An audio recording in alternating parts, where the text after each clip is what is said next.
Okay, cool. So, this is a first in our book club series or something, I suppose, where we're going Yeah, to be reading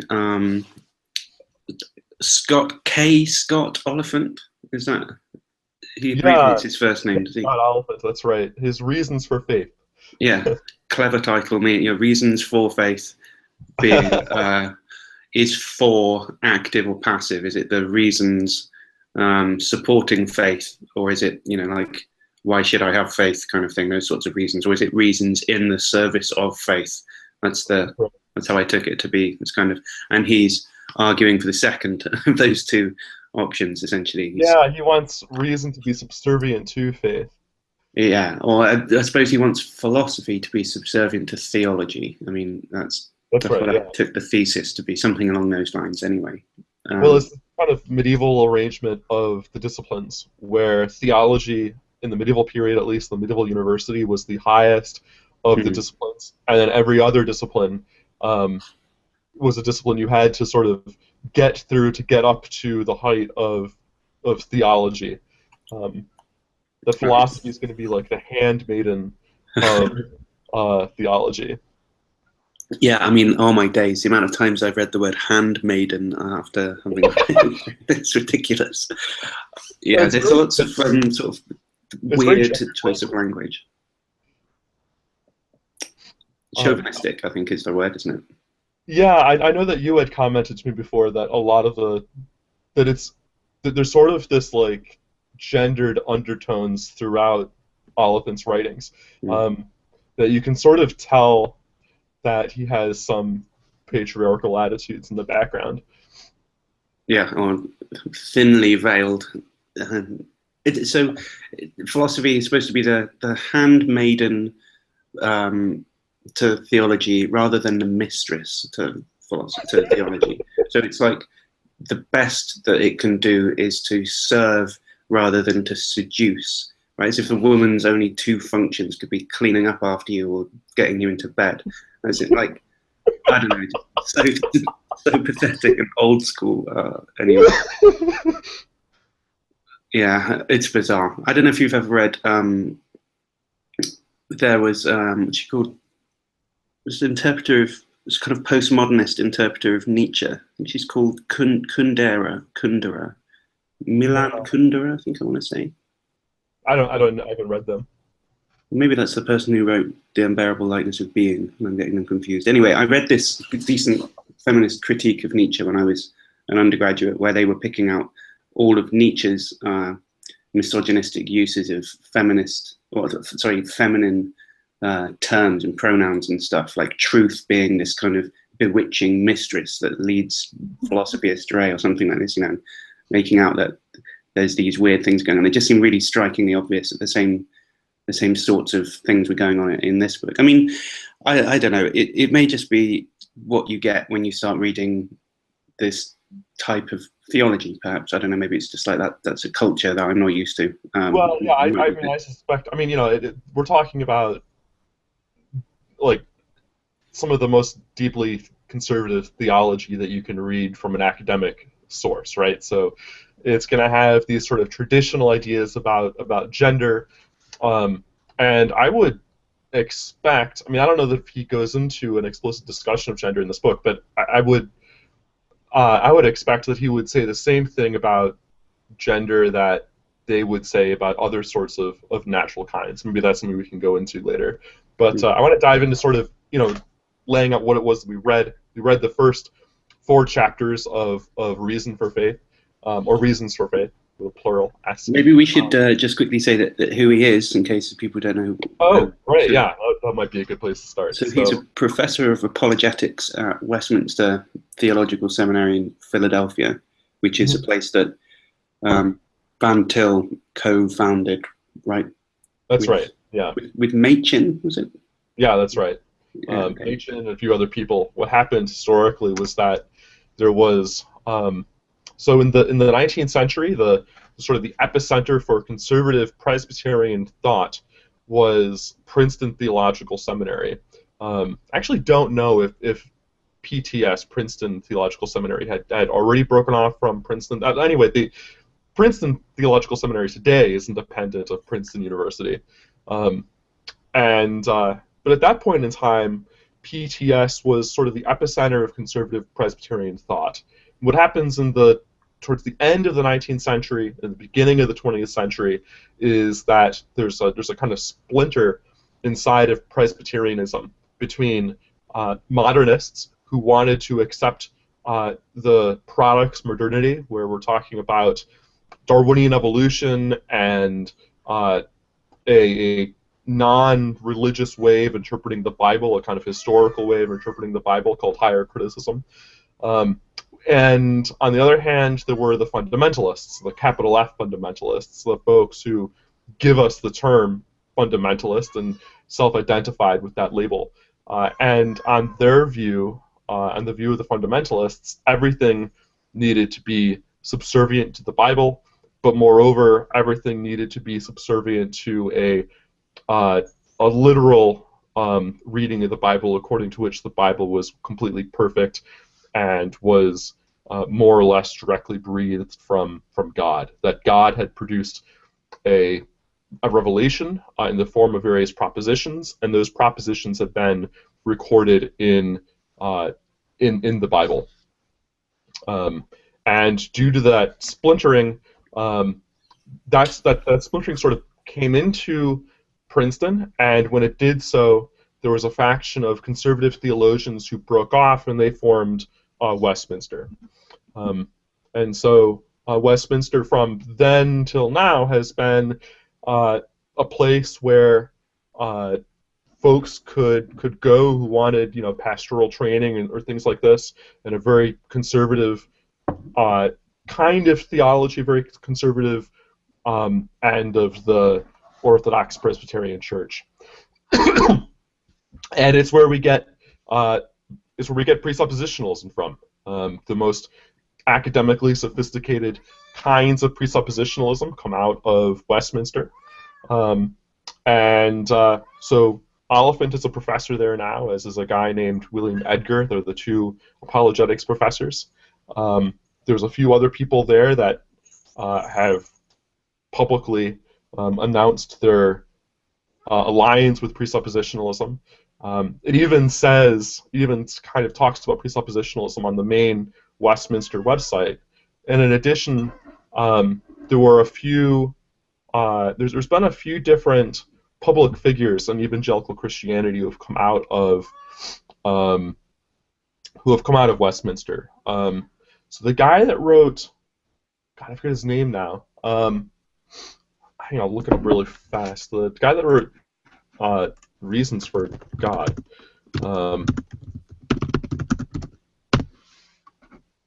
It's a fairly famous preacher whose name sort of escapes me. Right, Timothy Keller. Tim Keller was a graduate of Westminster. So if anyone, and if anyone is watching that's sort of acquainted with contemporary evangelical culture, they'll know that name. He's all over TV and so on.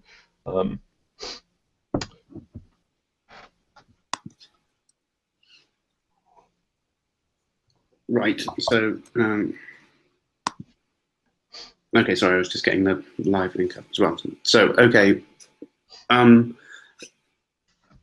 Westminster Theological Seminary is famous for being the place where Van Til founded presuppositionalism, or something like that. It was the place where they make presuppositionalists now. Yeah, I mean, he was. I think he already had come up with the view before he came to Westminster, but he was part of that contingent of theologians who moved from Princeton to Westminster, and that's a very famous event in the history of American religious culture. It's called the modernist fundamentalist controversy. There's a whole Wikipedia page on it. So if anyone from our viewers would like to go read more about that, they can do that on that Wikipedia page. Yeah, okay, and other people who've been there is like Greg Barnson, John Frame, and Oliphint now is, well, okay, so it's a place that's good for producing theologians, presuppositionalist theologians, I suppose. And just to put my cards out on the table, I'm not convinced that it's a place that produces good quality philosophy. I mean, I'm a bit biased by yeah, I don't think that. Do they even have a philosophy department as such? I thought that they. I don't. I have no idea. I don't. I wouldn't have thought so. But then they do teach courses that have things to do with philosophy on them. So I mean, it's an engagement with philosophy. Right. They teach Christian apologetics, and in the process of doing so, they talk about philosophy with their students. Yeah, it's a kind of it's one of these kind of penumbral style places. It's sort of in between different mainstream things. It's not theology like you'd find it in lots of other places. It's not philosophy like you'd find it in lots of other places. But it's it's somewhere in the middle. It's kind of got its own style, which I would imagine these days isn't like a unique. It's not utterly unique, and I'm sure that you can go to different places and find the similar. Yeah, that's right. I mean, different seminaries are famous for different styles of theology. So if you went off to Claremont, what you would find there, you wouldn't find anyone that was as conservative as the folks at Westminster. You find a lot of stuff that was more liberal or middle of the road, and I mean, Claremont is liberal enough that they've graduated atheists, and without any problems. Whereas other places like Westminster, you'd probably be kicked out if you. I mean, I don't know this with absolute certainty, but I get the impression that they're not really a school for folks who don't sign on to the official theology that they endorse, right? So you're supposed to be a card-carrying conservative Christian to go there. Yeah, I guess so. It's hard for me to make any kind of claim about. I don't know whether. I'd have to talk to someone who actually went there, because most institutions, most institutions institutionalize to some extent the people who go there. Like, it's hard not to be influenced by I mean, if you go to a university that specializes in analytic philosophy, it's very hard to just resist in the entire time and say, no, I'm never going to read any Quine. I'm just going to read Derrida the whole time, and then I don't know. Are you a card-carrying analytic philosopher at the end of it? I mean, possibly. Well, yeah, and I know that I've listened to an interview with Oliphint where he said that where he mentioned that he had students that some of his students were Calvinists and some of his students were not, and so at the very least you don't need to sign on to Oliphint's exact theology to be a student there, but I would imagine at the very least, if you didn't align yourself, if you were unfriendly to very conservative Christianity, you would have a very difficult time there. Yeah, you probably wouldn't go there in the first place, though, would you, realistically? That's right. I mean, we're the sort of people who are interested in this type of thing anyway. I think there's a small number. Yeah, I mean, so even inside of Christian theology, the number of folks who sign on to Van Til's view is very few and far between. I think that's sort of evidenced by if you look at the back of Oliphant's book, he's got some blurbs here, as one does. One puts blurbs endorsing one's book in the back of one's book, and he has William Edgar, who is another professor at Westminster, another professor of apologetics, and then he's got Frame, and those are the two blurbs, right? So he doesn't have blurbs from more mainstream people. He has blurbs from people who already sign on to his exact view. Yeah, I mean, it would be nice. I suppose anyone would want the same, but you'd want the endorsements on the back of your book to be from a neutral source, like Times Higher Education Supplement or whatever. Something that's like, not that they're entirely lacking in bias, I guess. Well, but, that they're not, people who literally have the office next door to you. That just does seem a bit. And I guess one of the other things one can mention here is that, I don't believe this was published by an academic press. No, I don't think it was peer-reviewed, and we can go into some of the reasons why that seems to be Yeah. apparent. Sure. I mean, so it's by P&R Publishing Company, which I know is they're an evangelical Christian publisher, and I don't know, but I don't know if they are if they do any sort of peer review. But actually, so before we jump into specific criticisms, like about whether or not it was peer reviewed and so on, maybe we should just describe like what the layout was of the first 4 chapters that we read. Yeah, okay. So, well, I mean, like the first chapter, as you can imagine, would be him setting out the kind of basic nuts and bolts of the thesis he's going to be arguing for in the rest of the book. There is that, I mean, to nitpick a lot, but a lot of the titles didn't seem to correlate very clearly with the content that followed them. And I found that quite, I also found irritating that he would say stuff like, here's this argument by Aquinas. It's a really important argument because it's going to set the scene for what comes next. But before we can look at that, we must go to something else. And I was like, oh, don't bother mentioning it. Just do it one thing at a time, you know? Like, it really threw me off some of the way that it was. And I was thinking editorial decisions about, like, that's in the wrong order. So someone needed to be looking over this and, like, changing the structure because it reads too much like a first draft to me. I mean, it also wasn't obvious, like, why he was doing many things that he was doing. But yeah, so, okay, so the first 4 chapters are, the first one's called Reasons of Faith, and that's where he's sort of laying out this relationship between faith and reason. So there's sort of 2 different views. Really, there's 3 views we should contrast. There are 2 main views that he contrasted. So the 3 views that I have in mind to contrast, the first one is the view that a lot of our viewers are going to have in mind when they think about faith. So a lot of folks, when they think about faith, they might think faith is just believing things without reason. It's the sort of suspension of reason. You know, when you talk to your religious relatives who aren't theologians or like Thanksgiving dinner or something, and a challenge to religious belief comes up, they might say to you, oh, well, you see, you just have to have faith. That's a kind of, you know, Kierkegaardian suspension of reason in replacement of reason with faith. Another kind of view, though, that's been historically important is a view that comes out of the medieval university. It's a view that's associated with Thomas Aquinas. He calls it like the FR thesis or something like this. Yeah. That's great. Yeah, and the view is that is that there's certain kinds of propositions that one needs to establish by way of reason before one has faith. So Aquinas called this the preambuli fidei, the preambles of the faith. The idea is that you have to establish, for example, God's existence before you can have faith. And the reason why that is because on Aquinas' view, faith is trust in God's revelations. So once you've proven that there is a God, then you can notice that God has revealed various sorts of things.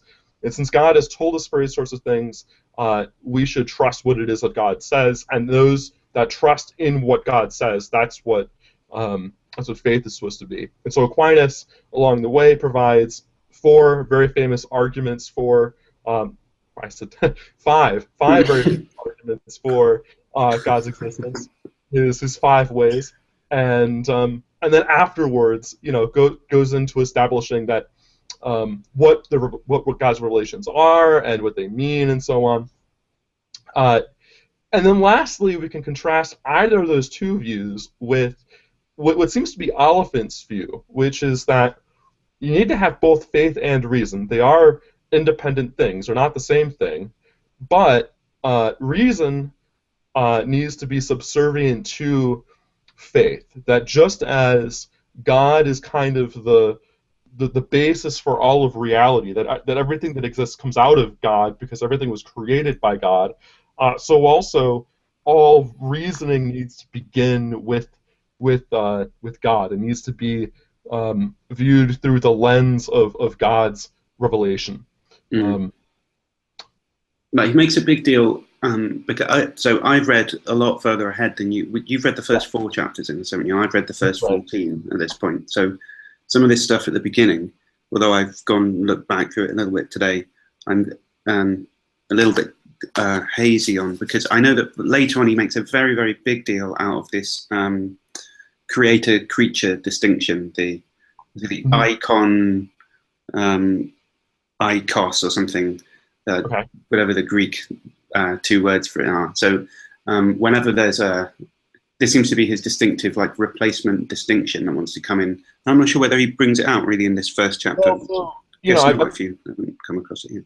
I've been reading a lot of Van Til and so on, as you know, and you know that. So that the creator-creature distinction is also something that Van Til makes a big deal out of. Well, yeah. And the idea, at least among other presuppositionalist authors, is that because we are creatures, that is to say, we are creations made by God. I guess this might be useful for you reviewers, is to back up a moment and to explain what the use of this word creature is. So a lot of folks, when they think about the word creature, might be used to thinking about like horror movie monsters. But as used by theologians, the word creature means created thing. So a creature is something that was created by God. And so everything other than God is a creature. And so there's this fundamental ontological distinction in reality between the creator on the one hand and the creature on the other. Everything that exists can be divided up into those two categories. And part of what this means, according to presuppositionalist authors, is that since everything other than God is a creature, it is therefore derivatively dependent upon God for the way that it is. So the way that we use terms and language, for example, is derivatively dependent upon the kinds of structures that God laid out when God created the whole of reality. Which is why I mentioned before that there might be an interesting way that gender sort of factors into this. I know that for some other theologians, like for Catholic theologians, the distinction between the genders is supposed to be something that was laid down by God in the creation of the world. And so I would imagine that Van Til might have some similar picture in mind, that there's going to be this categorical distinction between the genders, and why? Because that was one of the categories that God laid down when God created everything that exists. Yeah, I think that's right. Okay, so I had the FR principle. I mean, is it supposed to stand for FR principle or FR thesis, or sometimes he just calls it FR? And I assume that that's supposed to stand for faith reason. Right. Yeah. Yes, that's right. It doesn't ever say that. It just says one prominent description of the relationship between the two is the following. We'll call it FR. So I have to just. It could be anything, any two words beginning with F and R. It could be what he has in mind. Just assuming he means faith and reason, given at least the title of the book. So what he says for that is the major theistic traditions draw a distinction between religious truths that can be discovered and even known by unaided human reason and those to which humans have access only through a special divine disclosure or revelation. According to Aquinas, e.g., the existence of God and some things about the divine nature can be proved by unaided human reason, such as distinctively Christian doctrines as the Trinity and Incarnation, cannot be thus proved and are known to humans only because God has revealed them. So what's the like? You see, if I'm just used to reading philosophy, of course. So someone would say something like, here's this like epistemic disclosure principle or something, and I would say something like, for any agent A and any proposition P is known if and only if blah blah blah, and then you can go, okay, I've got these like necessary and sufficient conditions for like this particular thing happening for this blah blah blah. Well, this is just like a big sprawling two sentences where yeah. I think he's purposely leaving it vague, though, right? Because he says he wants to capture something that's common between a number of different religious traditions. So we might imagine Mormons, Muslims, and Jehovah's Witnesses and Catholics, to name like 4 different groups, all of which Oliphint would say are deeply heretical, and they all would sign on for the same FR thesis, but in different ways. Right, and so just to pin it down, sorry for perhaps it was obvious when you said it earlier, but just for my own peace of mind, the FR thesis is that there are some things about the divine nature that can't be proved by unaided human reason. Mm-hmm. and That's are thus known only by revelation. So the FR thesis is just that there's some things that God reveals that you wouldn't otherwise know about. Is that, and the knowledge that you have in those things is described as faith.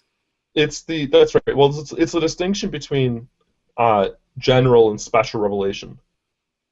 So so is it the content of the things that's known? Like, it makes it sound, the way that this is described, it's ambiguous really which thing it is I'm supposed to be noting here. Is it that there's these types of things I can't know, like the Trinity and the Incarnation?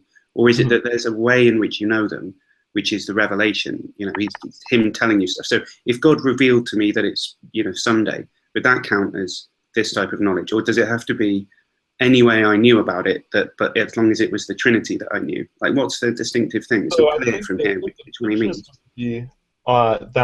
So presumably, if God reveals to you that it's Sunday, God could do that, but there'd be other ways of knowing that it was Sunday as well. Yeah, well, exactly. That's right. But I think that the distinction is supposed to be that it's not propositions that you could know by that there is no way that that unaided reason could ever discover those things which are available only by revelation, right? So there's going to be things that we can know only because it talks about them in Scripture, and then there are those things which we know because we observe, I don't know, the various regularities in the world or something like this. That for Thomas Aquinas, the distinction is that we can prove God's existence by way of unaided reason. We do that through the 5 ways, and on the other hand, there are various sorts of propositions which we know only because that they're recorded in the Bible. For instance, that God is triune. So, but see, I don't really get that the method there is really particularly different. So it's if I'm reading the Bible and I discover that it says something about God's nature, that's an empirically discovered fact, right? I read it through my, see the words on the page. Yes. So why is that? How is that revealed? It's just saying that. I mean, surely it's the content of those things that makes it distinct. So I could know that. So maybe the Bible tells me that Jerusalem is in Palestine or whatever, right? At the time, whatever wherever it is, in the Mediterranean, something like that. I find that out by reading the Bible. But because it's one of these mundane facts that I could discover another way, it doesn't count as being this sort of third way knowledge or something. That I have to be able to find out a special kind of metaphysical truth about God or something, like a specifically theistic truth.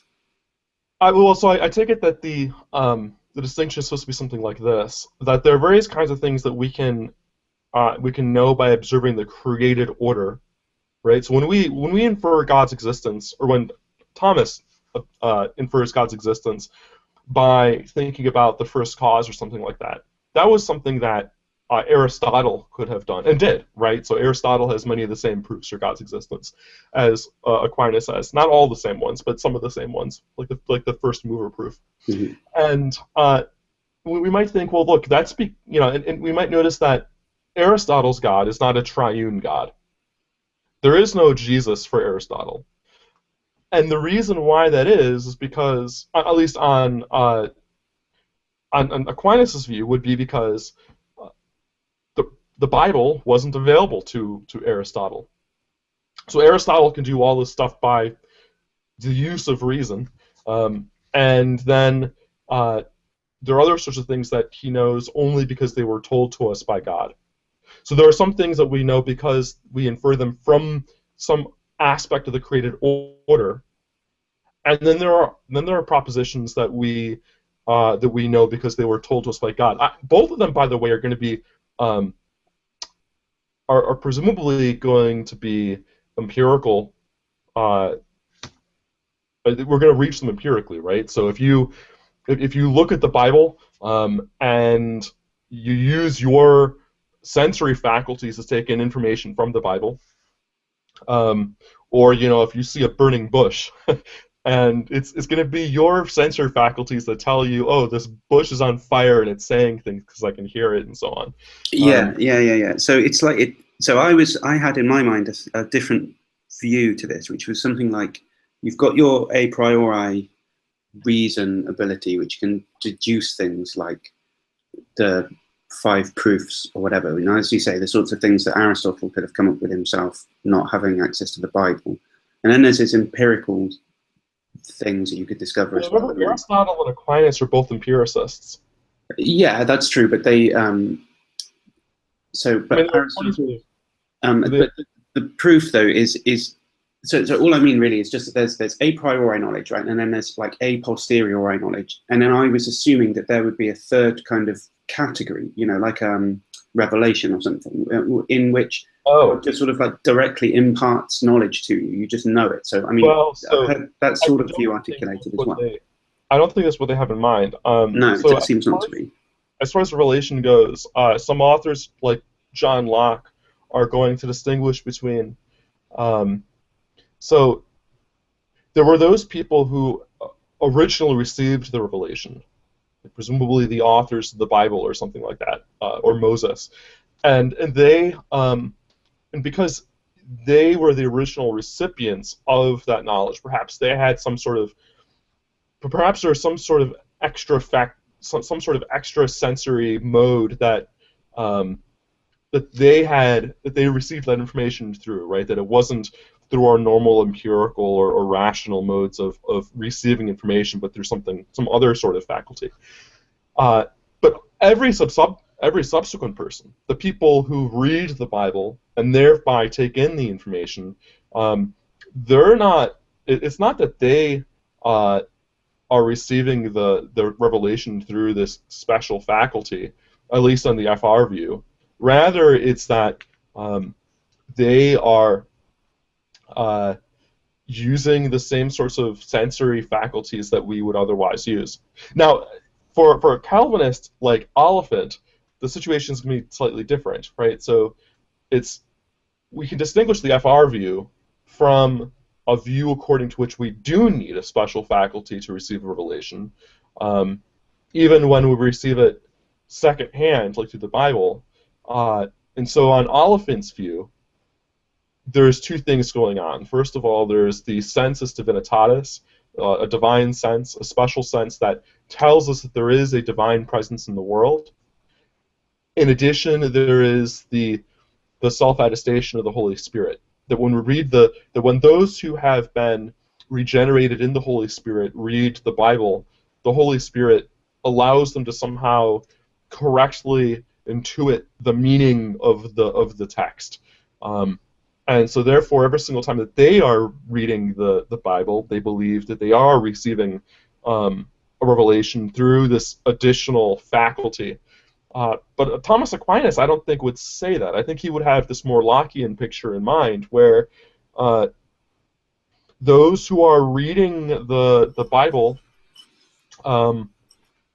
they're not the direct recipients of revelation, and so they are taking in the biblical information the same way that we would anytime we read any other text. But the difference is that the origins of the text can be traced back to God, whereas any other text would just be traced back to a human author. Right, or at least they believe that the origins of that text can be traced back to it. I mean, well, that's right. Yeah. I mean, we as atheists wouldn't say the same thing, but that's what their view is. Right. So that makes it sound like the difference between them is that. Well, I mean, I don't know. I'm flogging a dead horse a bit here, but the difference between the 2 is your own internal attitude towards otherwise mundanely received empirical facts. Like it says in this book that it was written by God, and my attitude towards that is going to be that I believe that it's right, where some other religious book that you read which says that it was written by God or whatever, and you're going to say my attitude is that that's not right instead. So the distinction between them is kind of internal to the person reading it. Well, we would see it as internal, but that's in part because we're living outside of Aquinas' context. Mm. So remember, Aquinas is writing in the context of the medieval university, in which they had various groups of Catholics running around. Maybe they would run into like a Greek Orthodox person every once in a while. But even Islam would be radically outside of their context. Yeah, And right. Right. So now for someone like John Locke, something very different is going on. And so Locke starts with a picture that looks like Aquinas's. He starts with a preambuli fide, with this distinction between faith and reason, where we can know about God's existence by way of reason, and I think it's in, God, I forget, I get confused between the titles of Locke's books and Hume's books, but the one that Locke wrote that has human understanding in the title, I know what you mean. I think it was Essay Concerning Human Understanding. Yeah, Locke, Hume is a treatise concerning. That's right. So in Locke's essay, he has a proof for God's existence. So he's buying into this preambuli fide thing, but then he elsewhere he points out that we, as those who are not the direct recipients of revelation, cannot know which revelations are actually from God. And this is the basis for Locke of religious toleration. That because we have to have faith in the view that the revelation that we have inherited from our ancestors was actually from God, but we can't know that by way of reason, we therefore have to have this kind of pluralistic view where those groups of Protestants who disagree with Locke, that is, that they have equal right to say that their revelations were from God. And now Locke extends toleration to different groups of Protestants and so forth.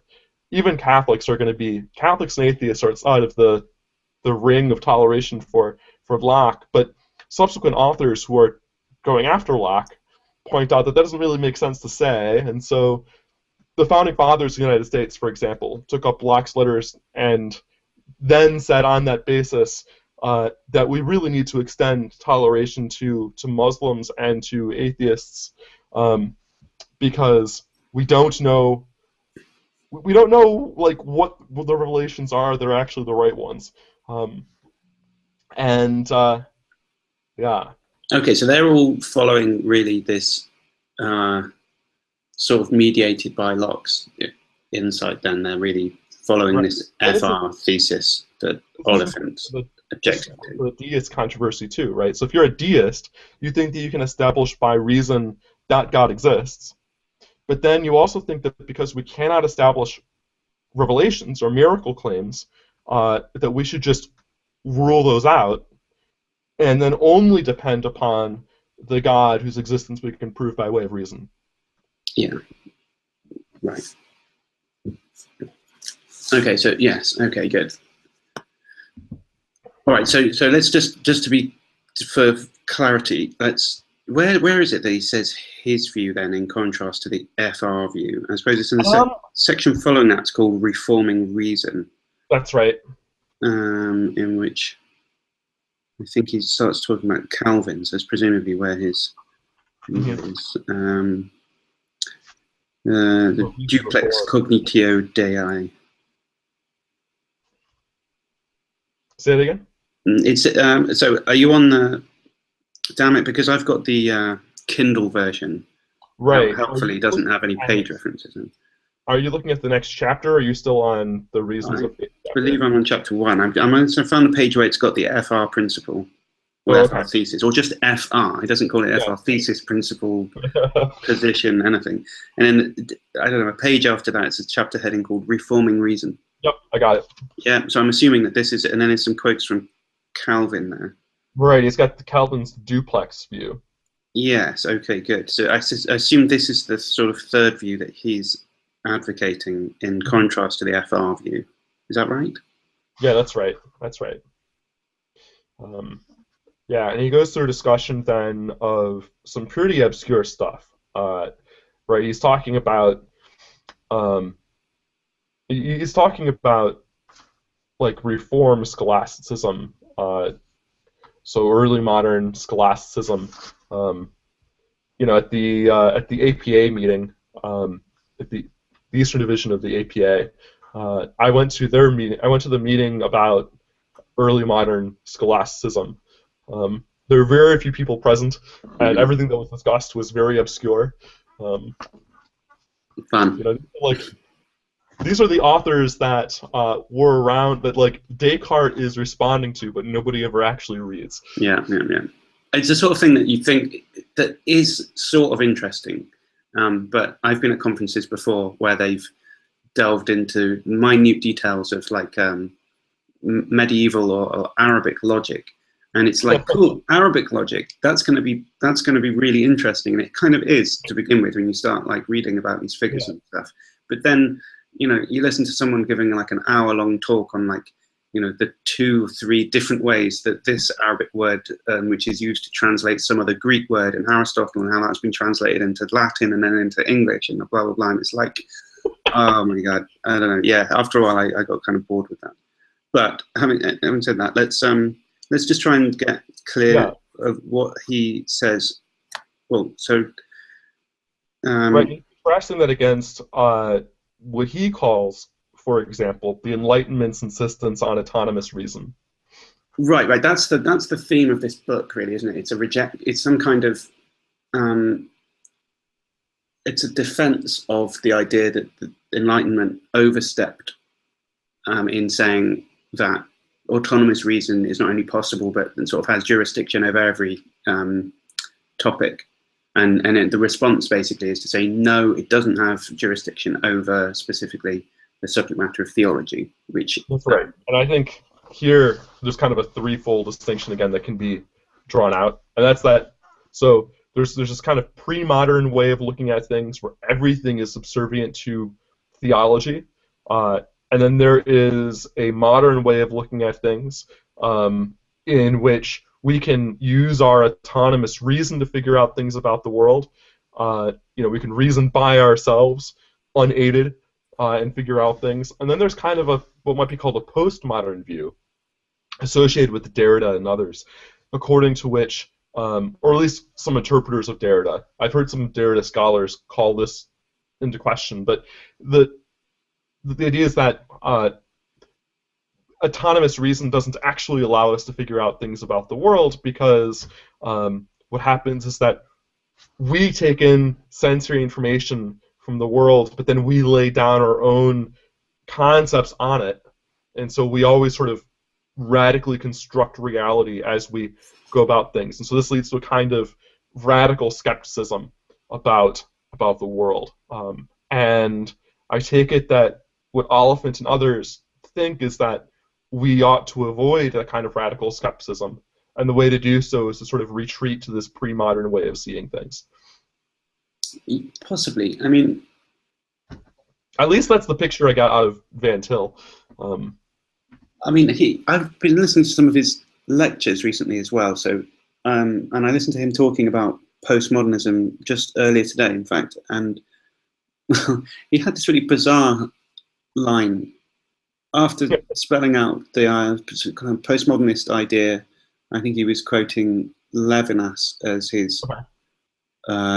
Was it Levinas? Anyway, who cares? It was some generic postmodernist kind of guy whose slogan is something about being skeptical about grand narratives or something. There's no grand narratives anymore. We don't believe in those things, right? So the idea is that something like you've got big stories like Marxism or whatever, which is sort of tracing the story of humanity through its various stages and blah blah blah. It's all rationalistic and it has some kind of progress or something to it. And we've done away with all of those now. We don't think there's any real meaning or deeper whatever significance to anything, right? So that's a kind of like one line of this postmodernist thing. It's that story applied to everything. So it's applied to linguistic meaning, it's applied to society, it's applied to history, it's applied to philosophy as well. So there's no real progress to be made in philosophy, no big truths to be uncovered. Same in theology. There's no penetrating through to the mind of God or anything. None of that's possible, right? It's all just some kind of sea of interpretation that you can never really get any firm footing on it, or something like that, right?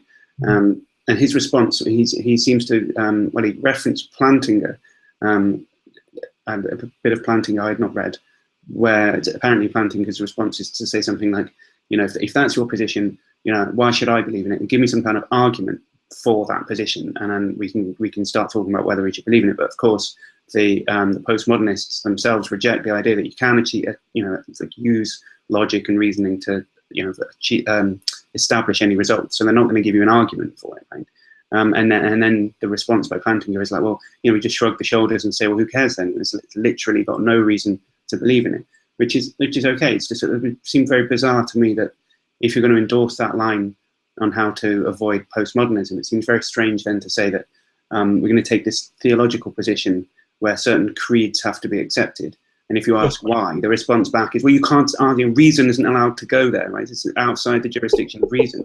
That's basically just exactly the same thing. It's just to say that there is no reason for it. I'm not going to give you an argument for that. So I thought that his response to postmodernism was particularly, I don't know, it seemed kind of ironic almost, that it applied perfectly to his own position. It seemed to be self-undermining. Well, I take it though that the argument is supposed to be, I mean, so there's kind of this thing that's working at tension in his view, in Oliphant's view, between on the one hand that he wants to say that there are certain kinds of things that reason cannot dispute. That, for example, if you point out that there appear to be certain kinds of contradictions in Christian doctrine, like about the Trinity, the response is going to be that, oh, well, that's just a misapplication of reason. This kind of skepticism about the ability for reason to think about things like God's essence and so forth, because that's supposed to be beyond human comprehension. On the other hand, I take it that there is kind of an argument for taking Christianity as the foundation for everything else, and that's this kind of transcendental argument, that where Kant had said that there was a kind of transcendental deduction on the basis of our experience of the world that was supposed to give us the categories of the understanding. For someone like Van Til, and Oliphant takes up the same line, I would suspect, is that it's only Christian theism that's able to give the proper kind of precondition for the possibility and the intelligibility of human knowledge as such. Right. So is the contrast then that on the one hand it's supposed to be an area outside the bounds of the use of reason, and on the other hand here's an argument that you're supposed to use your reason to evaluate, which it shows that it's true. Is that the tension? Well, it's a transcendental argument, right? So one of the features of transcendental arguments more generally is that they're supposed to. So often transcendental arguments are supposed to somehow reach behind, right? I mean, they're supposed to get at what the preconditions of something are that you wouldn't normally be able to access through other means. I'm not sure that made sense, but well, okay. So if you take transcendental, more sort of generic transcendental arguments from, say, Kant about the necessity of the form of intuition of, say, causality or something. Right. I mean, it's been a while since I went through in any detail the critique. We were talking like 10 years or something since I went through it in any detail. But it seemed to have stuck with me that that there's some kind of supposedly some kind of contradiction that's involved in entertaining that isn't the case. So as if, like, try and imagine what the world would be like if you didn't impose causality on it, or if it didn't have a causal structure implicit to it. It would all be completely meaningless, and you wouldn't be able to derive anything from it. So therefore, it's necessary. And the same with like space and time. Like, try and conceive of some experience that doesn't take place at some particular time and in some particular place. You can't do it, so therefore you have to have it. So it seems to me that there's this, and this is where this line of the impossibility of the contrary is supposed to kick in. That it's supposed to be that it's not just I'm just going to postulate without any reason for it that these are the preconditions of intelligibility, but it's supposed to be that it's self-evident that they are, because if they weren't there, it leads almost, it's like a reductio ad absurdum or something. I'd assume the opposite, derive a conclusion, and then derive a contradiction, and then conclude the unnegated version of it. So if that's the methodology, then that's fine. It's just that at least it seems to me, without any supporting argument to show it, I don't see that postulation that God doesn't exist leads you to a contradiction. I can't see that contradiction. so I take it that this is the way that it's supposed to proceed, or at least this is the way that it proceeds in Van Til, is that so first of all, there's this contrast between Hume and Kant, right? That gives you Kant's transcendental deduction. That with Hume, the idea is supposed to be that we well, Hume has this epistemic view where we take in stuff from the world, and that gives us information about the world more or less directly. But then we find out that the things that we thought we knew, like that there are causes, or that that there is a self, or or that there is various other sorts of things in the world, that those things, it turns out on Kant's picture, that on Hume's picture, we can't actually get. That Hume's epistemic principles lead us into radical skepticism. And then Kant says, oh, well, you see, we do actually know about those things. We wouldn't be able to get around without them. It's not that Hume's epistemic principles are going to be able to get us those things, though. Rather, it's that they're somehow presupposed in our experience of the world. And the problem, the way that Kant's picture works is that we take in this sort of undifferentiated sense data, right? The manifold, we take that stuff in, and then we lay down our own categories upon it in order to interpret it, and therefore there's a sense in which reality is constructed, but it's not this kind of, for Kant, it's not a kind of postmodern sense, or it's actually some sort of objectivity that can be maintained. But subsequent generations came to the conclusion that that doesn't really work, that it really does lead you into some sort of radical skepticism or idealism or something like this. And the Van Til's response to that situation was to say, well, it's not our own categories that we need to lay down upon the world. That's going to lead you into radical skepticism. Rather, what we need to do is we need to take God's categories and lay them down upon the world. Van Til is very fond of saying that the world comes pre-interpreted. So the world comes with the categories already laid down upon it, and our job is to sort of interpret the world in virtue of those categories that are derivative of God's categories. And so it's going to be a very similar transcendental deduction to Kant's, if you actually spelled out all the details, presumably. I can't quite find a place where Van Til spells this out in enough philosophical detail, at least the kind of philosophical detail that you get in Kant. But I take it that the picture is, if someone came along and did another job at this, or a kind of rational reconstruction of what's going on in Van Til, what they would do is they would basically take what happens in Kant, and then just say, well, those categories can't be our own categories. They have to be categories that precede us. They have to be categories from a mind, and so they have to be the categories from God's mind, or something like that. Yeah, well, I mean, okay, so we're getting off topic a little bit, because we're sort of speculating how Van Til should be, or how his argument should be reconstructed. He doesn't do it. I mean, it's kind of a well-known controversy, isn't it, that he doesn't really ever provide the argument in enough detail. I think it's well, one of the problems in interpreting Van Til is that what we mainly have from Van Til are his lecture notes. So majority of these books are actually, originally they were syllabi. And really, in the survey, is that the same? Yeah, that was a course that he taught, and so when you're reading the Survey of Christian Epistemology, what you're reading is his course notes, his lecture notes. And during lectures, he would expand on those materials. We don't have any of his expansions, so we don't know exactly what was said during lecture, or what he would say in response to student questions or things like this. And so it makes it a very difficult situation to sort of interpret Van Til.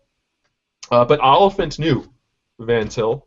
And so one of the things you're getting in Oliphint is, hopefully, is a picture of what it was that Van Til was going on about, but sort of hashed out in more detail. He's like the Theophrastus to Aristotle. Yeah, that's right. Because I mean, I chose that rather than being the Aristotle to Plato, because I kind of get the feeling with Oliphint that he's a custodian of the position, and in his lectures, he's quite well. He seems to be very knowledgeable about historical details. I listened to one about Kuiper, which I found very interesting, and I found out a lot of stuff I didn't know previously. But a lot of it was historical. Like it sounded to me like he was giving a lecture on the history of theology, which is fine. It's a topic I'm quite happy to listen to, but it wasn't itself a theology lecture. And I kind of feel like that with his relation to Van Til. It's more of a kind of a conduit for Van Til's ideas, rather than someone who's really got that many original ideas of his own. And I found I found a lot of, almost every time it starts to become, I mean, so prior to me reading this, I heard a podcast, which I think you'd also heard, where he was talking about his books or promoting the book.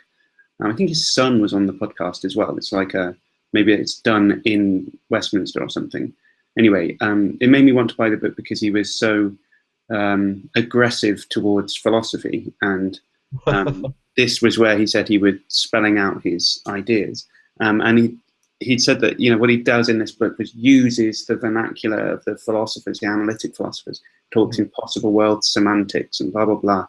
You know, I really like both formal semantics of modality, and I quite like presuppositional theology as well. So I thought really it's going to be really interesting reading these two things. But it seems to me that every time he steps into doing the thing that he says he hates so much is philosophy, there's all these really terrible, really bad errors. I don't think he hates philosophy, or at least I don't think he would say that. I think what he would say is that what he hates is the direction that philosophy has gone, because on his view, philosophy has gone to hell because it's failed to appreciate that it should be subservient to theology.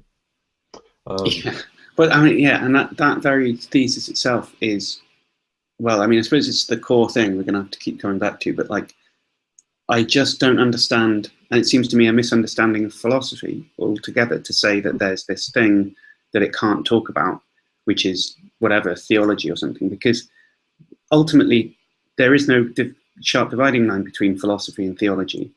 Philosophy is just reasoning about stuff. And I mean, if you say you can't reason about this thing, the natural response can be, why not? And then they're going to have to say, reason why not? And then you are now reasoning about that thing. It's right. There's an episode of the Reformed Forum where they discuss this issue at some length, that the divisions between the disciplines. But one thing that I found interesting about that episode was that between the hosts of the show and their various guests, they couldn't agree about what the division was supposed to be between theology and philosophy, or what or between various other academic disciplines that might interact with theology, like biblical studies, and because they couldn't, and one of the reasons that they couldn't agree among each other was precisely because of what you just raised. That you know, when you use, for example, historical methods to look at the Bible, are you doing history or are you doing theology? And they seem to not be able to agree about what the answer to that question was. Yeah, because it's a bit of both. I mean, it's kind of a myth that there really is any. I mean, so philosophy is one of these things where there isn't any pure philosophical categories that you just talk about in philosophy and in nothing else. Well, I mean, this is the point of, very famously, in the history of analytic philosophy, this is the entire point of why the demarcation problem doesn't succeed, right? Why Loudon ultimately tells us that the demarcation between science and non-science is going to fail, because there is no there is no sharp and firm boundary between science and anything else. But likewise, if you try to do the demarcation problem over again and ask the question, like, what are the dividing lines between philosophy and other disciplines? I don't think you're going to be able to come up with a firm way to do that. Right. But if you're Aristotle, Aristotle did think that there were these firm categorical differences, or at least I've heard some interpreters of Aristotle say as much. Well, yeah, but Aristotle's view of what counts as philosophy includes a whole bunch of stuff that we today wouldn't count as philosophy, like biology and physics and stuff.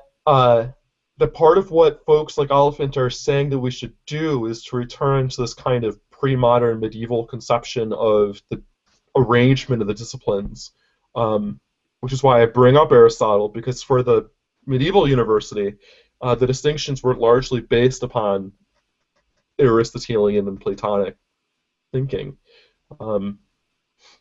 Yeah, well, so I mean, what's the reason to do that, though? I mean, I've read, like I said, I've read 14 chapters of this book, and I still find that you kind of run up against this this aporia, this kind of empty hole in the argument, where all that's there is a kind of label that says, don't question this bit, right? It's just like force of will or something. It's just like, I'm just commanding you that theology is in charge, and there can't be a reason for it, and that's the state of affairs. And it's just, I mean, I'm hoping that we can derive something a bit more substantial from that, because otherwise it's just an empty, like, nihilistic kind of way of doing things. I mentioned to you before that there's this, that this is sort of ripe for the Euthyphro. And there's various points in Van Til where he discusses the Euthyphro dilemma, but he takes a very surprising response to Euthyphro. So for our listeners who don't know what the Euthyphro dilemma is, you could imagine. So there's a traditional view about the relationship between religion and morality, according to which the things that we ought to do are just those things that God commands us to do. And the response, the Euthyphro dilemma, as a response to that view about morality, is to say, look, does God command us to do certain kinds of things because God recognizes reasons why those things are right or wrong, or is it the case that those things are right or wrong simply because God commands us and there are no antecedent reasons? So on the latter, where there are no antecedent reasons, the problem is that it makes morality arbitrary. God could command anything at all because there are no reasons that determine why things why God commands certain things and not others. Whereas on the former view, where God recognizes various kinds of reasons and then commands us accordingly, God's commands would have reasons that constrain them to some degree, but it's not the case that they would be arbitrary because they would be based upon well-principled reasons. You can sort of expand this to expand the Euthyphro dilemma to talk about exactly what we're talking about, which is where, if you think that theology is going to be the most ultimate thing, the place where reason, to some degree or another, dare not tread, the problem is that it then becomes arbitrary. That there's this kind of this emptiness of the view, this vacuousness of the view, where it's like, why should we accept that that's the way that things are, as opposed to, say, the Muslim presuppositionalist, who tells us that everything must ultimately come back to the Quran. The Van Til or Oliphint or Frame or whoever might respond that, well, the Quran is contradictory or something like this to one degree or another. But the way that Oliphint and other presuppositionalist authors handle contradictions is that they just say that the contradictions are only apparent, and we can't, they're produced by the misapplication of reason, the abusive position that says that we should take reason and try to apply it to the things of God.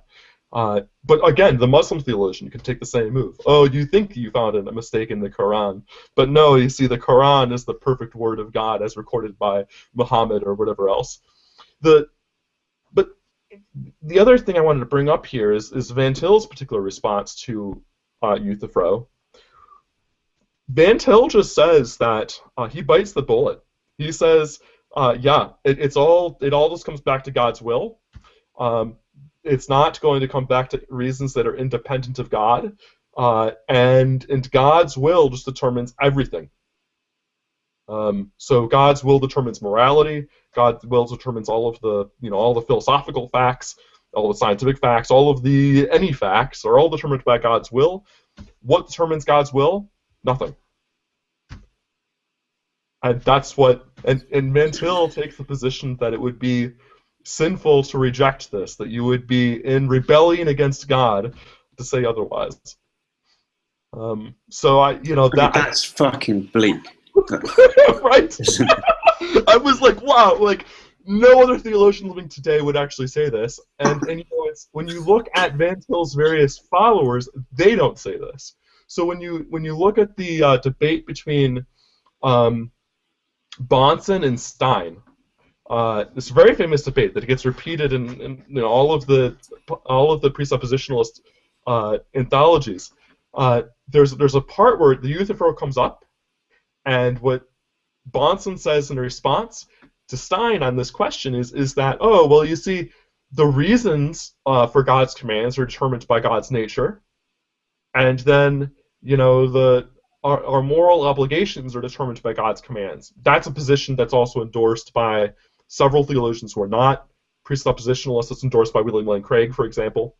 And is an attempt to get around Euthyphro by saying that Euthyphro is a false dilemma. But that's not where Van Til goes. Van Til says that it all ultimately comes back to God's will.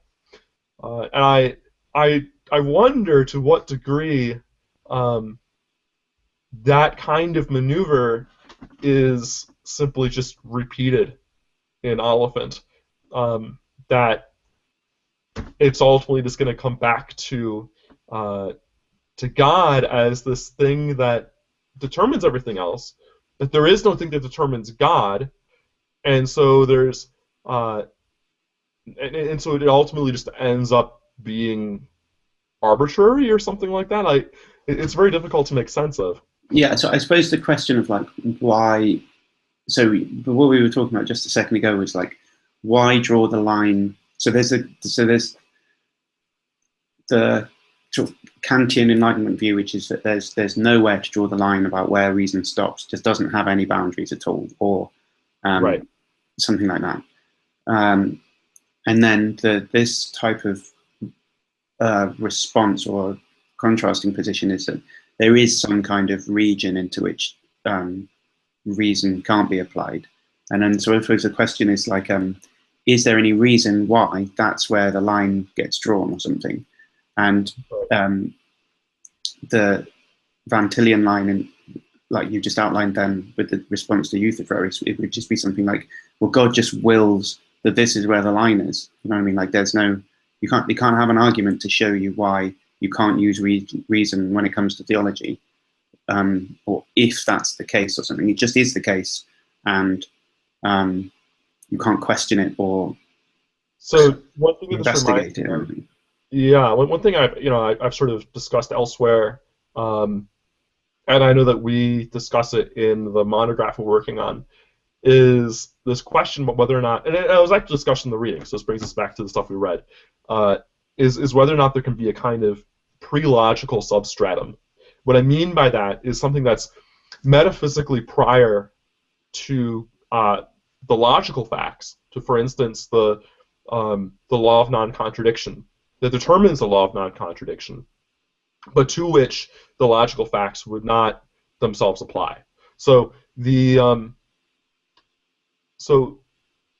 Oliphint in this reading quotes at some point Van Til saying that something to the effect of that the law of non-contradiction, along with all of the modal facts, are determined by God. And I know that Vern Poitras, in his book on logic, says that the law of non-contradiction is determined by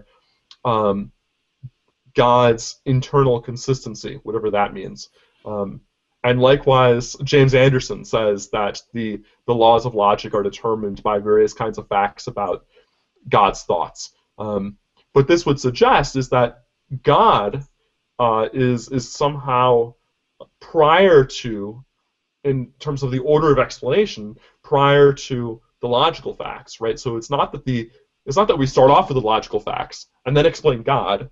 Rather, it's that we start with God and then explain the logical facts in terms of God. But this is a very strange view, because what it suggests is that God, taken by God itself, is something to which the logical facts do not apply. So what does that mean? Does that mean that there are no truths about God? That there's nothing that is either non-contradictory or contradictory about God taken by God's self? I mean, it would seem to suggest a very strange view about God, where there would be nothing that you could actually say about God taken by God's self, because there would be no propositions that were logically structured, no true or false propositions about God taken by God's self, right? Yeah, okay, so it's like a kind of logical version of the noumena in Kant. So you want to say, well, is the world itself something which has a causal order to it, or is that something that's merely kind of a part of my subjective way of perceiving the world? And you can't really say affirmative or negative to that question. Like, it might be that it is in fact parallel in the world and causal order is real and we perceive it properly, or it might be that it's entirely illusory and it's something which we put into it. But the idea that you could attribute anything like causal structure, spatiotemporal, whatever, and any of these things, if you can't actually attribute any of those. So to try and picture what the noumenal world is like, you have to kind of do it devoid of any actual properties, which means that it's effectively locked away from your understanding altogether. And it seems like on this way of viewing the kind of conceptual priority of God to even logical properties, like whether or not the properties he has are held in a contradictory or non-contradictory manner. If you can't even say that about him, so who's this pre-Socratic guy who kind of ends up saying something like this, that you can't say anything about God at all? Do you know who I'm talking about? Well, there's various medieval authors who say things like this, but someone like Pseudo-Dionysius would certainly say something like that. Right. So for Dionysius, the view is that there's this kind of mystical exercise you have to take in order to understand God, where what you do is you flip back and forth between two different kinds of positions. So there's two states called cataphasis and apophasis. So cataphasis is where you say definite things about God. God is very great, God is very good, and so on. And then you realize, well, none of that stuff really works, because God, you see, isn't good in any sense we understand, and God isn't great in the same way that like creatures are great, and so on. So you switch from cataphasis to apophasis, where what you say is just what God is not. But then you realize, well, you can't just say those sorts of things, so you switch back to cataphasis. You switch back and forth between these two states, and eventually you reach a point where you're just left in mystical silence, this kind of contemplative, mystical silence, and it's in the context of that meditative, mystical silence that you're left just with God, about whom nothing at all could be said. But I wonder if, I mean, it seems to me that that's not really the kind of place where someone like any of these presuppositionalist authors want to go. No, they're definitely not going to go there. And Oliphint later on sort of addresses this type of issue, and not surprisingly takes the Tilian line, which is something like, well, we have kind of analogical knowledge about what God is like. So you can say, because it's one of the doctrines that he's committed to being true in the first place, that God is, say, all good or something, then obviously you can say that he's all good. But on the other hand, because God is a creator, not a creature, that category of goodness isn't the kind of creaturely category of goodness that we know. It's the creator, like the perfect goodness or something.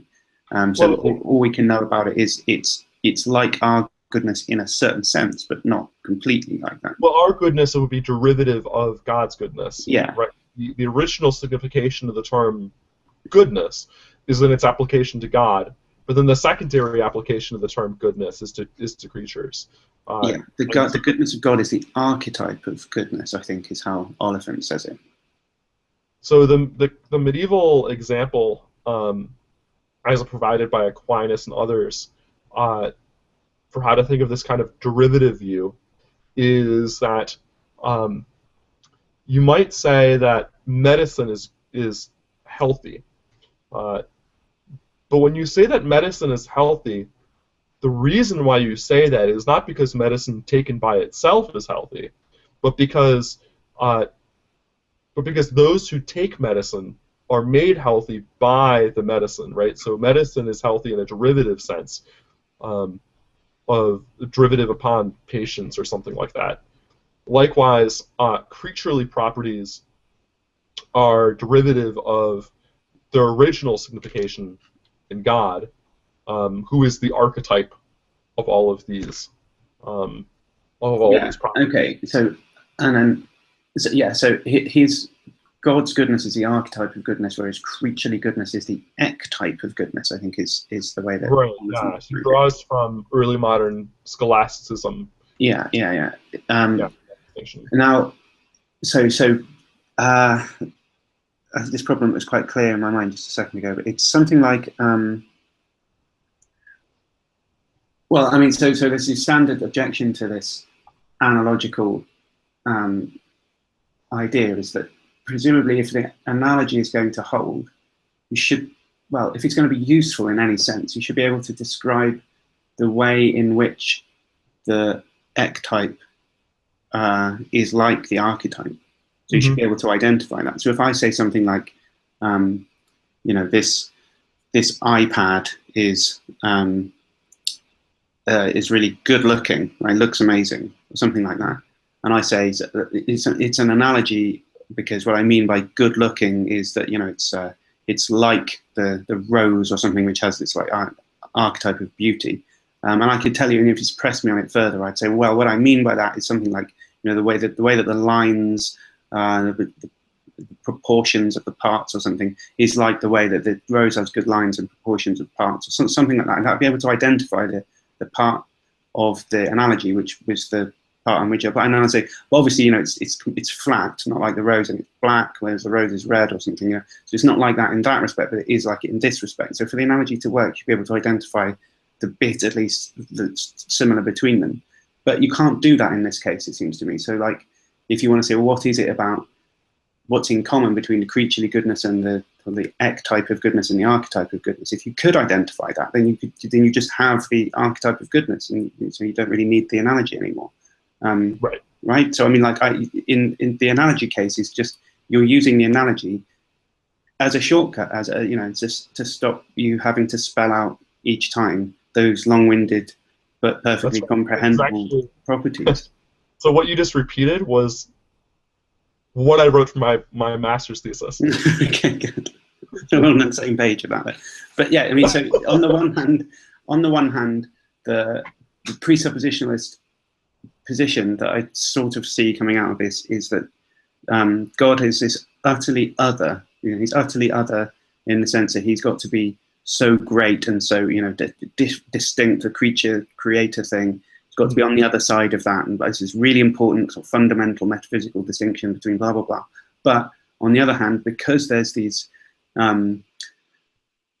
doctrines that mean we have to have knowledge about God's goodness and his commands and what he wants us to do, and so it can't be like the noumenal world completely inaccessible to us, and on the other side of this impenetrable barrier, we just have to squeeze these otherwise irresolvable categories together. And a lot of the time, Oliphint seems kind of aware of at least other people's difficulties with resolving these incompatibilities. And what I was looking forward to later on is he has these really bizarre, and I want to pull them apart in great detail, but really bizarre sort of pseudo-analytic arguments about the way to reconcile incompatibilities. And I just think that it falls to pieces. It's like hopeless I mean, I'm quite happy for you to point out some way in which I've misunderstood, because I'd actually prefer it if it wasn't so terrible, because then it would be more interesting. But I just think that there's that those parts in particular, he doesn't succeed in resolving these problems that he's quite successful at establishing that other people fall into, and then he just says, "Oh, but it's easy for us because," blah, and then just gets it all like. One thing that might interest you, and I mean I haven't read the sections you're talking about, but while we're talking about analogy, in my MA thesis, what I do is I try to formalize, and I've since developed this in more detail in a very long unpublished thing, a kind of formalization of Thomas Aquinas' view of analogy, which, although not identical to Oliphant's, fails for the same reasons you're talking about. And I bring this up because what might interest you is that what I point out about Thomas's is that, at least the way that I construe it, it parallels a certain kind of position in early analytic philosophy. So there's a debate in early analytic philosophy over something called epistemic structural realism, and the view that so what epistemic structural realism says is that the information that we can get about the world, either by way of scientific investigation or through our sensory faculties, is sort of like structural information, or information about the relationships between the components of the world, but we cannot get information about what the components of the world are. So, for example, you might notice that over time, scientific theories have radically changed, and this might make us really skeptical about our present scientific theories, because just as all the past scientific theories turn out to be false, our present ones are going to turn out to be false. It's a pessimistic meta-induction. That's right. And so, but you know, what you might notice is that from one scientific paradigm to another, there's been a certain domain of mathematical statements about the world that have been left unchanged.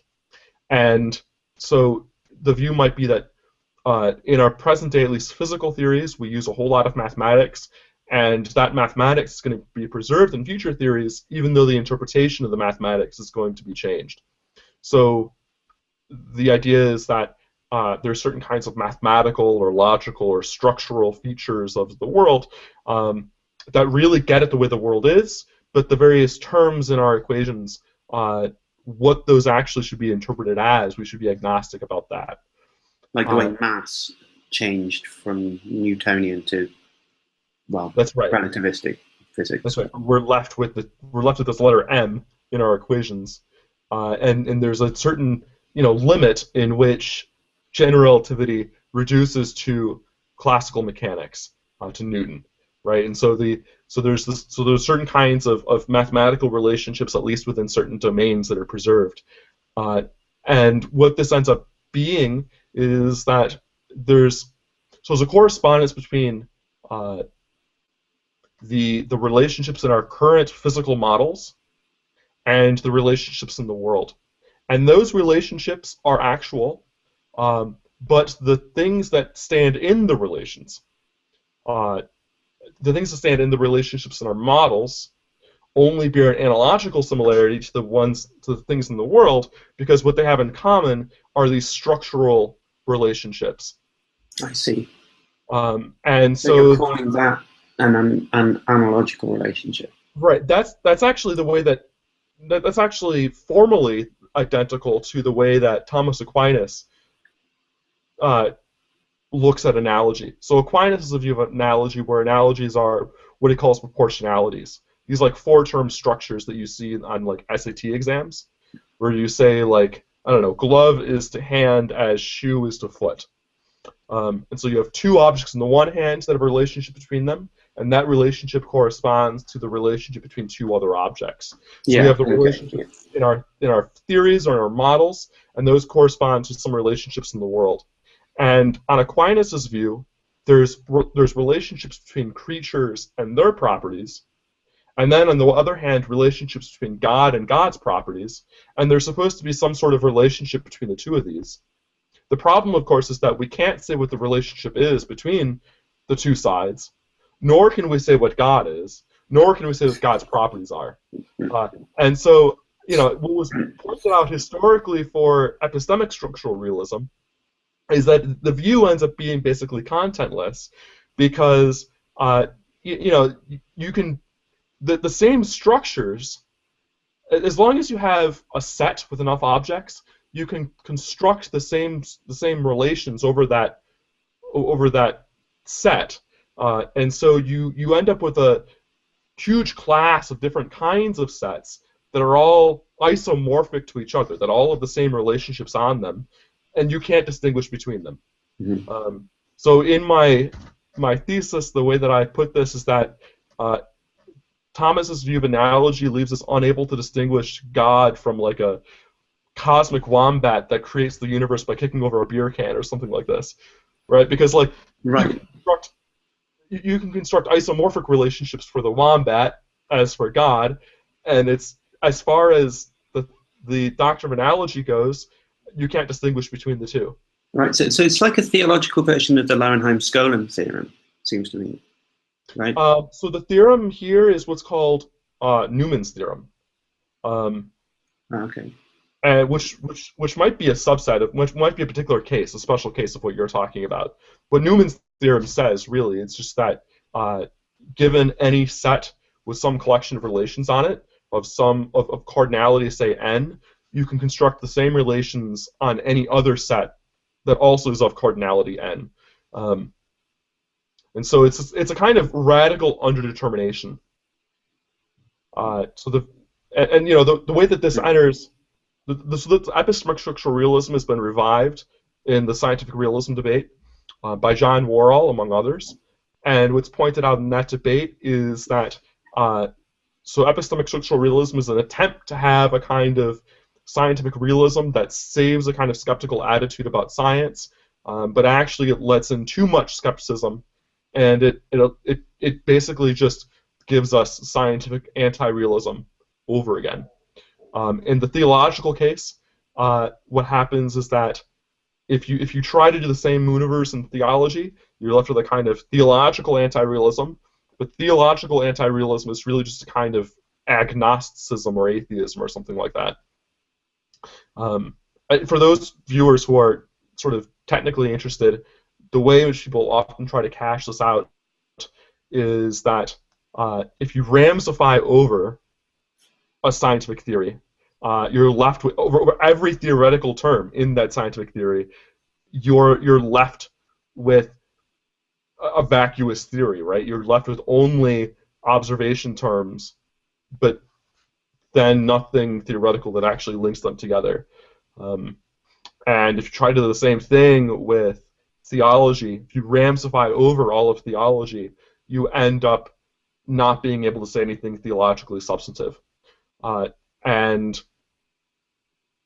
yeah, that's actually, on my interpretation of Hume's dialogues concerning natural religion, this is what happens in the dialogues, is that Hume is effectively ramsifying over theology. He defines God in the beginning of the dialogues in terms of God's functional role, and then goes on throughout the dialogues to show that we're left being unable to say anything substantive about God.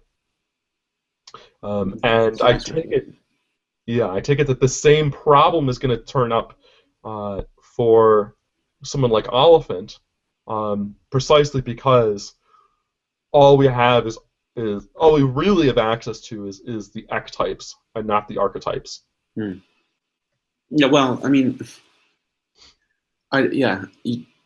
it's maddening because I would sort of expect that that's where we get to, but every time we come up to a point where an argument seems persuasively, someone else he'll say something like, I mean, he's kind of quite deferential towards planting, but then he'll say, well, there's big problems with his view, of course, blah, blah, blah, and so he's quite happy to spell out the views for Plantinga's position.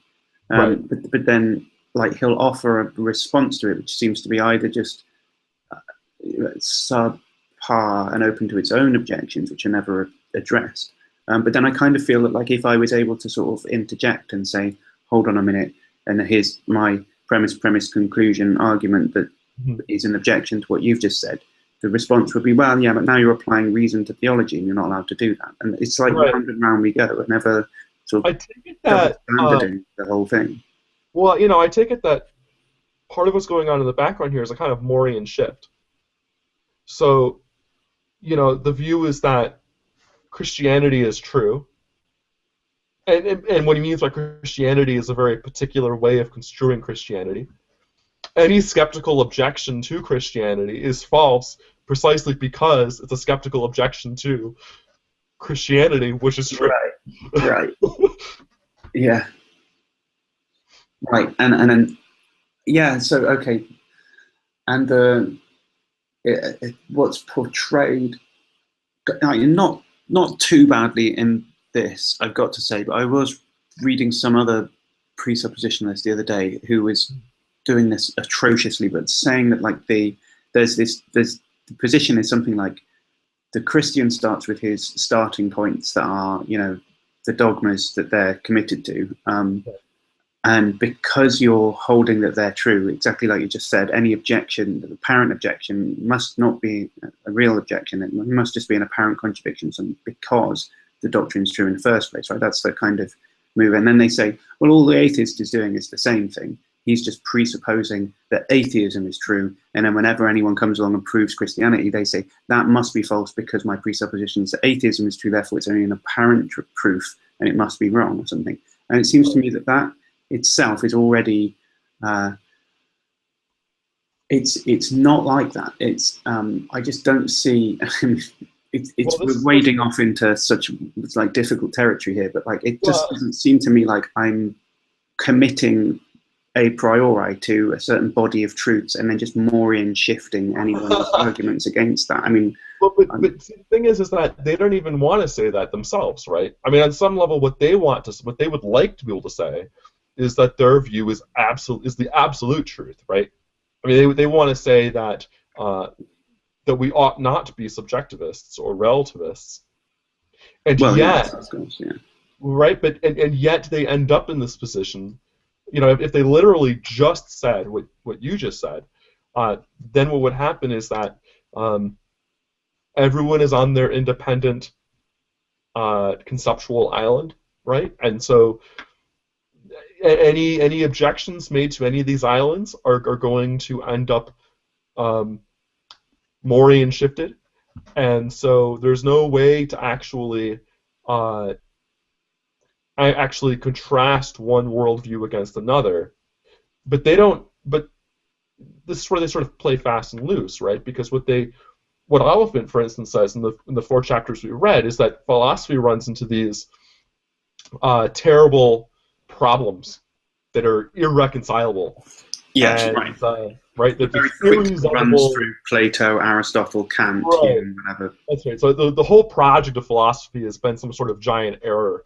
And the way to resolve all of this is to realize that philosophy should be subservient to theology, to Christian theology in particular, and therefore Christianity is going to resolve all of these problems. But this is strange because if you try to ask, well, how does Christian theology resolve all of these problems? They give you kind of like a partial answer. But then they ultimately say is that, oh, but you see, we can't really understand what's going on, because to do that would be to understand God and God's essence, and that's incomprehensible to the created intellect, right? So, for instance, the way that you resolve the problem of universals, the problem of the one and the many, the problem of how it is that objects have their properties, is ultimately going to come back to something about the Trinity, which Van Til and Oliphint and others take this kind of radically Mysterian view about the Trinity. That is, on their view, the Trinity is even more mysterious than is normally countenanced by other theologians. So other theologians are going to say that what's mysterious about the Trinity is not the 3-in-1 feature.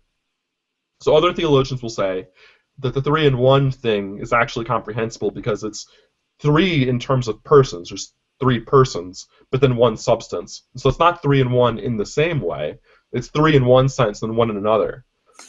And what's mysterious, according to other theologians, is what the begetting relationship is supposed to be. The relationships between the members of the Trinity is supposed to be mysterious. But according to Van Til and his followers, it's actually much more mysterious than that the 3 in 1 is actually mysterious, because of God's simplicity, for one thing. That God is supposed to be simple, which means that God cannot be subdivided, and so cannot be, for instance, subdivided into distinct persons. And so, according to Van Til and his followers, as far as creatures are concerned, God is 1 and 3 persons simultaneously. And then the way that they resolve that contradiction is they say that it's an apparent contradiction and is therefore beyond the understanding of creatures, which means ultimately that the ways in which things get their properties is beyond the understanding of creatures. And so they haven't actually provided us an explanation of properties at all. He does come on to all of that specifically that you were talking about, I believe, when we get to the metaphysics section, which we haven't got to yet. It's not in the table of contents that he give an in-depth discussion of it. I mean, but it is exactly as you just said then, the blatant appeal to it being a mystery, so you just shrug your shoulders and don't think about it. Right. Well, anyway, we'll have more to say about that when we get to it. Because we're going to have to wrap this up in a moment, and this is in the section that we've read about. I just wanted to briefly comment on at the beginning of chapter 3, somewhere out there. Yeah, it's chapter on metaphysics. Well, we haven't got to metaphysics yet. We've got to do epistemology first, and then metaphysics afterwards. Okay. I take it that there's something out there is supposed to be a review of like ancient Greek metaphysics, at least in part. His section on metaphysics had much more to do with epistemology, and his section on epistemology had much more to do with metaphysics. Which irritated me. But let's just leave the titles and the content are not. They have a very strange relation to one another. Anyway, I wanted to pick up on this in the section called a philosophical primer. Right. Okay. He says he references Peter van Inwagen, who's a notable analytic metaphysics guy and a Christian philosopher. And he quotes a section from his book entitled Metaphysics, right, in which Van Inwagen says this. He says, "In the end, we must confess that we've no idea why there's no established body of metaphysical results. It cannot be denied that this is a fact, however, and the beginning student of metaphysics should keep this fact and its implications in mind. One of its implications is that the author of this book is not in a position in relation to you that is like the position of the author of a text in geology. All of these people will be masters of a certain body of knowledge, and on many matters, if you disagree with them, you'll simply be wrong. In metaphysics, however, you're perfectly free to disagree with anything acknowledged experts say, other than their assertions about what philosophers have said in the past or are saying at present." So the idea is that what Oliphint takes from this, anyway, is that metaphysics is a failure. It's an abject failure, and it's in fact in such disarray that even the experts have no established fact. And his enterprise, which was presumably supposed to establish facts about metaphysics, has over the generations not been able to do that. And then so he takes it as something that what does he say? Something like the Christian should be excited by this prospect because it means that there's a kind of an open field that they can jump into and start saying all sorts of stuff about God and creator distinctions and all these metaphysical ideas. And it's not like someone can say, well, hold on a minute, that goes against, X fact in metaphysics, because there aren't any facts in metaphysics. That's right. The idea. So he says in particular, for the Christian, this is philosophical good news. Yeah. It is not that philosophy has given us a slim but adequate account of the nature of all that is. It is not even that philosophy has decorously defined the parameters within which all metaphysicians must operate. The state of the union with regard to metaphysics, he is telling us, that is Van Inwagen, is that there is no union after all. It is rather a kind of philosophical free-for-all when it comes to metaphysical discussion or presumption. This is good news indeed. Yeah, right. That's exactly the thing I want to say.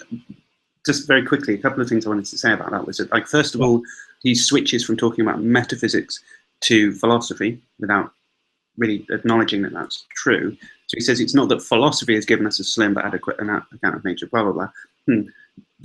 It's as if he's using Van Inwagen saying, look, there's no real established body of metaphysical facts, to then say, well, that means there's no established body of philosophical facts. That philosophy is, in fact, an abject failure as well.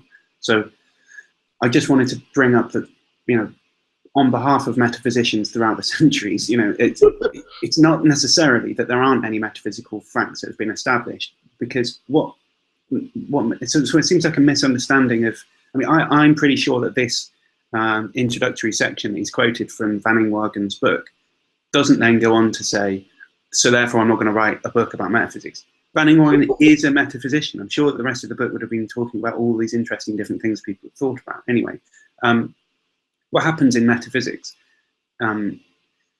is that it's kind of a playground for speculation, and sometimes speculation which succeeds does so, like, so for instance, take is it Democritus who postulates the idea of atoms in the first place, right? That's right. And Epicurus afterwards adds on the idea that they swerve or something, that this indeterministic structure to them.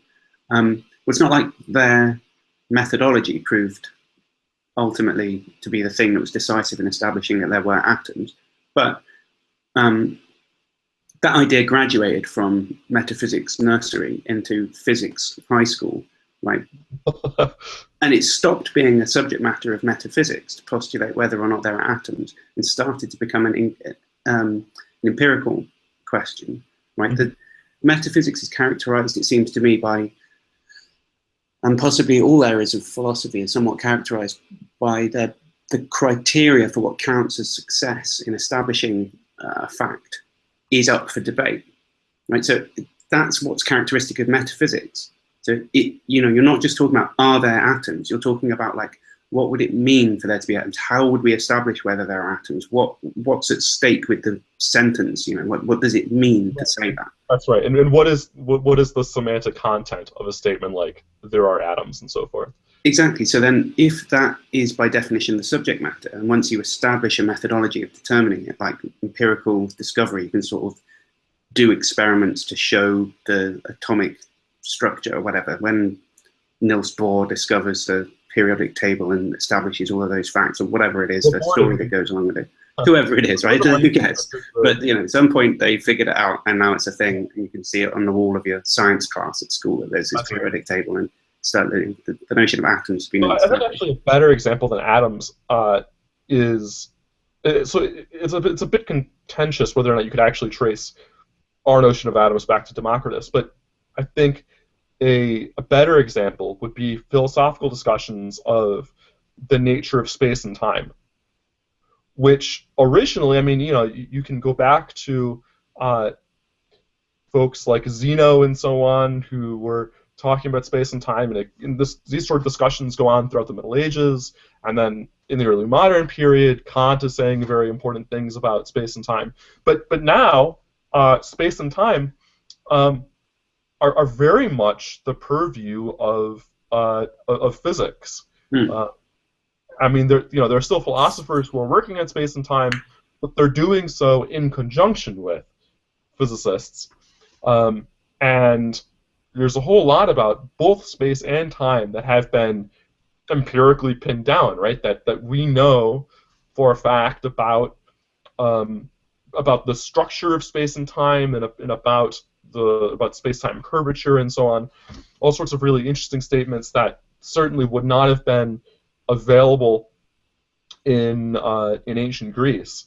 But I think you're right that what was the precondition for the possibility, to use kind of presuppositionalist language, the precondition for doing that kind of work in the first place was that the kind of philosophical groundwork needed to be laid down in order to determine what we were even talking about when we talk about space and time. Once you have some basic framework in place where everyone can sort of come to the table and has some sort of mutual understanding of of what we're even discussing, and what it takes to establish a claim, then we can start doing empirical experiments or whatever else. Right. Yeah. Once the criteria for determining what statements we're even talking about has been set up, then it graduates from being a metaphysical discussion, and it's not anymore. Now it's like, some discussions may be classified that used to be metaphysical. You can maybe see that they're like linguistic empty games, or they're like psychological things, or they're physical things, or whatever. Like, it's not like everything everyone talked about in metaphysics is still utterly on the table, because people used to talk about whether or not there were atoms, and now it's not a subject matter of metaphysics anymore. So to say it, but it wasn't metaphysicians who decided that. It's true, but that's only because metaphysics is sort of by definition a speculative area. It's precisely those things which are not established that qualify as being metaphysical concepts. So I think there's something kind of strange about this. And anyway, the second thing I wanted to say about it was that, okay, if you do survey the history of metaphysics and say, well, like Descartes says in the Meditations, something like every conceivable philosophical position has been taken by somebody at some point, right? So you could just sort of chart all these bizarre, weird views that people have had in philosophy and metaphysics and stuff, and come out with this so therefore, they're all over the place. They don't know anything, and it's all just philosophical freefall. Absolutely, I guess you could say that, and fair enough. That's not like that's false. Those people do take a variety of views, but if we're going to make that point and draw that sort of conclusion out of it, don't pretend that you can't do the same thing for theology, because the great variety of different views that you could have about God and the nature of Christ, and if that even is part of the theology, because there's all these other divergent ways of thinking about God, from Buddhism through to Calvinism, right? There's all this massive span of stuff in between it. So if I was to survey that and say that, therefore theology is just free for all and blah blah, it's not like Oliphant's going to take that on board, is it? He's going to say no, they're all wrong apart from Van Til. That's so it's maddening how the double standard is at play here. It pisses me off. So a lot of reading this book has pissed me off. I've got to say, it's maddening. I mean, part of what he's going on about there is the kind of abject failure of all of theology, and the same statement. Not all of theology, the abject failure of all of philosophy. Yeah. What we can say in response is this kind of parallel thing where it's like, well, look, there's this kind of abject failure of all of theology, where you take exactly the same line, where it's like, because there's this kind of theological free-for-all, no one can establish the theological truths. Yeah, exactly. Including Oliphint. Yeah. Yeah, right. So the only difference is that Van Inwagen's honest about the fact that there's this this kind of uncertainty about what qualifies, whereas it seems that the people in theology go around as if they have in fact achieved some notable results when they haven't. So there seem to be, I couldn't let it go by without making that comment, but I think at this point we're going to have to sort of draw it to a close, because we've gone on for about 2 hours now.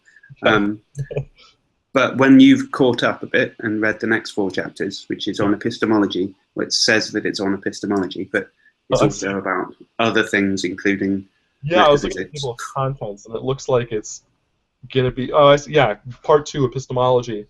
But then it looks like it's all about metaphysics, like it's about God's knowledge and so on.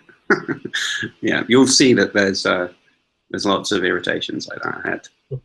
Anyway, my battery is dying too, so we should end. Okay. Well, we'll call it a day for the time being, and then we'll reconvene at a certain point in the future to continue ripping the shit out of this.